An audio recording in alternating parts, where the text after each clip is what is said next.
Ultimate గా మనం ఇప్పుడు అల్టిమేట్ గా భారత రాజ్యాంగం ప్రకారం మన దేశం నడుస్తున్నది.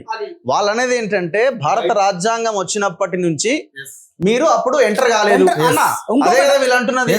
డాక్టర్ బాబాసాహెబ్ అంబేద్కర్ గారు ట్రైబ్స్ గా మిమ్మల్ని గుర్తించలేదు అంతే. 76 గుర్తించలేదు. స్టిల్ వాళ్ళు జీవో మీదనే ఉంటారు. ఇప్పుడు అన్న ప్రకారం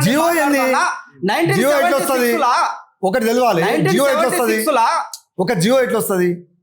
ఈ దేశవ్యాప్తంగా ఎస్సీ ఎస్టీలకు సంబంధించిన ఒక కమిటీ ద్వారా వచ్చే ఏరియా రిస్ట్రిక్షన్ రిమూవల్ యాక్ట్ లో 108/76 ఈ యాక్ట్, ఇది ట్రైబల్ది, ఎస్సీలకు ఎస్టీలకు సంబంధించిన ఇది. ఎందుకు ఈ వ్యత్యాసాలు ఉన్నాయి, మధ్యన పరదగోడలు ఉన్నాయి.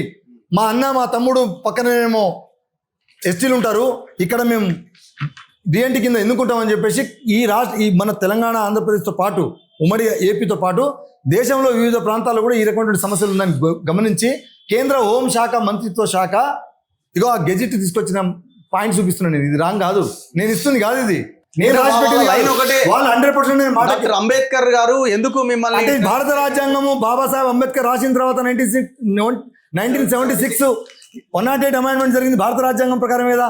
బాబాసాహెబ్ అంబేద్కర్ గారు ఇచ్చినటువంటి లైనే కదా, అంతే కదా. అంటే దాన్ని దొడ్డిదారి అంటాడు. దొడ్డిదారి ఎట్లా అంటే ఆయన అన్నది ఏంది? సంజీవ్ వాళ్ళకి ఎక్కువ టైం ఇచ్చినావు, జరిగినా నేను మాట్లాడినప్పుడు కదా మేము తక్కువైనా అన్నకు వచ్చి ఎక్కువైడు. కానీ నేను అనేది ఏంటంటే అన్న మాట్లాడిన దాంట్లో నేను 56 బిల్లు పార్లమెంట్ లో అమెండ్మెంట్ కు సంబంధించింది ఉన్నది. 76 లో కూడా ఉన్నది. మేము కాదంటలేము.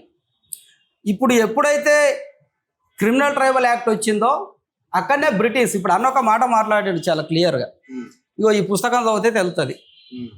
Delhi university trade, transport and Tanda అనే పుస్తకాన్ని రాసిన దాంట్లో ఢిల్లీ సుల్తాన్లకు అతి సమీపంగా ఉన్న లంబాడా సామాజిక వర్గం ఎవరైతే ఉన్నారో చరిత్ర నుంచి వీళ్ళు రాజు పక్కనే ఉంటారు. రేవంత్ రెడ్డికైనా, కేసీఆర్కైనా, జగన్మోహన్ వాళ్ళకైనా అక్కడ ఢిల్లీ సుల్తాన్ల నుంచి వెళ్ళి మొఘల్స్తో వీళ్ళు మైగ్రేషన్